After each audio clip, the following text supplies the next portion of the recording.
प्रश्न, निम्नलिखित कथनों पर विचार करें। ब्रह्मांड के संदर्भ में जियोसेंट्रिक अवधारणा का प्रतिपादन कोपरनिकस ने किया था। दूसरा, जियोसेंट्रिक अवधारणा प्रतिपादक करता है कि ब्रह्मांड के केंद्र में सूर्य स्थित है। उपयुक्त कथनों में से कौन सा या से सत्य है? यह है केवल एक, केवल दो, एक और दो दोनों, न तो एक और न ही दो। तो इसका आंसर हो जाएगा डी, न तो एक और न ही दो। इसके बारे में हम लोग विस्तार से जानेंगे। जियोसेंट्रिक अवधारणा का प्रतिपादन आरंभिक खगोल शास्त्री क्लॉडियस टॉलमी ने किया था, अतः कथन एक असत्य हो जाएगा। जियोसेंट्रिक अवधारणा के अनुसार ब्रह्मांड के केंद्र में पृथ्वी है, न कि सूर्य, अतः कथन दो भी असत्य है। उल्लेखनीय है कि ब्रह्मांड से संबंधित महत्वपूर्ण संकल्पना हीलियोसेंट्रिक अवधारणा का प्रतिपादन कोपरनिकस द्वारा सन 1543 ईस्वी में किया गया। इसके अनुसार ब्रह्मांड के केंद्र में पृथ्वी नहीं बल्कि सूर्य है। इस प्रकार क्वेश्चन नंबर डी जो होगा वह होगा न तो एक सत्य होगा और न ही दो। अगला क्वेश्चन देखेंगे। ब्रह्मांड की उत्पत्ति में से संबंधित निम्न सिद्धांतों पर विचार कीजिए। सिद्धांत ए और प्रतिपादक करता है। सिद्धांत ए में है बिग बैंग सिद्धांत जॉर्ज लेमेटर। साम्यावस्था सिद्धांत डॉक्टर एलन सनजेड। दोलन सिद्धांत थॉमस गोल्ड एवं हर्मन बॉन्डिंग। उपयुक्त में से कौन सा या से सुमेलित सही है? केवल एक और दो, केवल दो और तीन, एक, दो और तीन सभी। तो इसका आंसर हो जाएगा ए, केवल एक।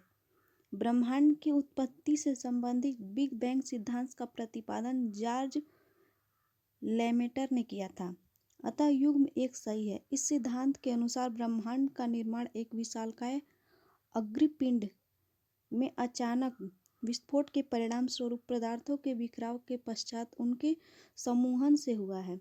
बिग बैंग सिद्धांत के अनुसार ब्रह्मांड में निरंतर विस्तार हो रहा है। इस संदर्भ में आकाशगंगाओं के मध्य बढ़ती दूरी को प्रमाण के रूप में प्रस्तुत किया जाता है। ब्रह्मांड की उत्पत्ति के संबंध में साम्यावस्था सिद्धांत Thomas Gold and Hermann Bondi ने प्रतिपादित किया है, जबकि दोलन सिद्धांत डॉक्टर एलन सनजेड ने। अतः युग्म 2 और 3 गलत होगा। अगला क्वेश्चन हम लोग देखेंगे। क्वेश्चन नंबर 3 है, निम्नलिखित कथनों पर विचार करें। आकाशगंगा का केंद्रीय भाग बल्ज कहलाता है। दूसरा है आकाशगंगा में 3 घुलनशील भुजाएं होती हैं। तीसरा है घूर्णनशील भुजाओं में तारों का संकेंद्रण अत्यधिक होता है। उपयुक्त कथनों में से कौन से सत्य हैं? 1, 2 और 3। बी हो जाएगा केवल 2 और 3। सी केवल 1 और 2।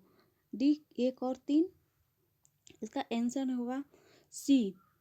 आकाशगंगा विशाल संख्या में तारों का समूह है।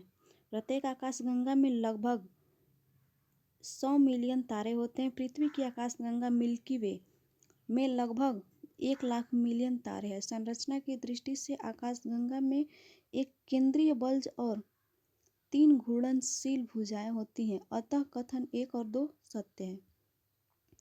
आकाशगंगा का केंद्रीय भाग बल्ज में तारों का जमाव अधिक होता है, न कि घूर्णनशील भुजाओं में, अतः कथन 3 असत्य है।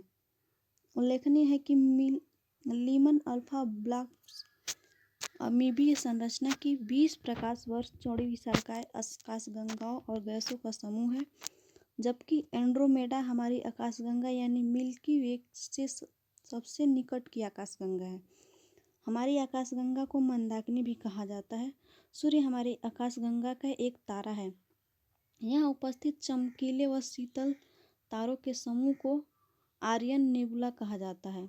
साइरस या डॉग स्टार सूर्य के दुगने तापमान का तारा है, जो पृथ्वी से लगभग 9 प्रकाश वर्ष की दूरी पर स्थित है। वहीं प्रॉक्सिमा सेंचुरी सूर्य का निकटतम तारा है, जो सूर्य से लगभग 4.3 प्रकाश वर्ष की दूरी पर है। ध्यातव्य है कि MAST multi application solar telescope Asia की सबसे बड़ी सौर दूरबीन है, जो फतेहा सागर उदयपुर राजस्थान में अवस्थित है। क्वेश्चन नंबर 4 देखेंगे हम लोग। निम्नलिखित कथनों पर विचार कीजिए।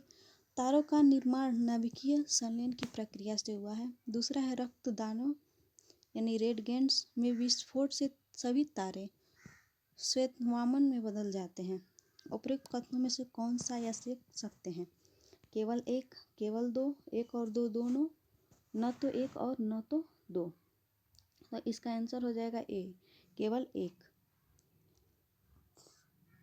व्याख्या देख लेंगे हम लोग। घूर्णनशील आकाशगंगा ब्रह्मांड में उपस्थित गैसों के बादल को प्रभावित करता है। इस तरह परस्पर गुरुत्वाकर्षण के परिणाम स्वरूप केंद्रीय भाग में नाभिकीय संलयन की प्रक्रिया शुरू हो जाती है। इस क्रम में हाइड्रोजन हीलियम में बदल जाती है। इस अवस्था में यह तारा बन जाती है, अतः कथन एक सत्य है। दूसरा है तारा बनने के बाद केंद्रीय हिस्से में हाइड्रोजन समाप्त हो जाने से यह भाग संकुचित व गर्म हो जाता है, लेकिन बाहरी हिस्से में हाइड्रोजन से हीलियम बनने की प्रक्रिया चलती रहती है। इसके उपरांत धीरे धीरे ठंडा होने से इसका रंग लाल हो जाता है।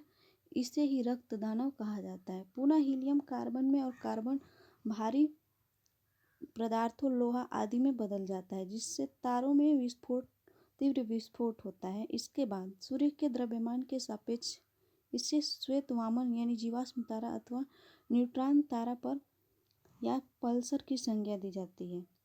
ध्यातव्य है कि श्वेत वामन शीतल होकर काला वामन में बदल जाता है, अतः कथन 2 असत्य है। क्वेश्चन नंबर 5 हम लोग देखेंगे। निम्नलिखित कथनों पर विचार कीजिए। 1.44 ms को चंद्रशेखर सीमा कहा जाता है।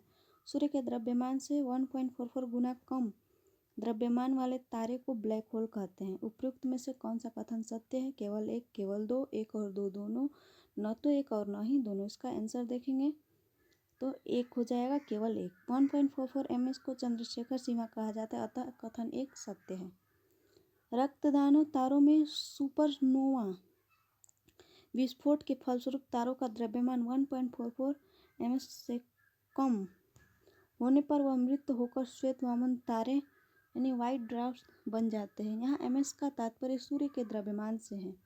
यही श्वेत वामन तारे ठंडा होकर काला वामन ब्लैक ड्वार्फ्स बन जाता है, अतः कथन 2 गलत है।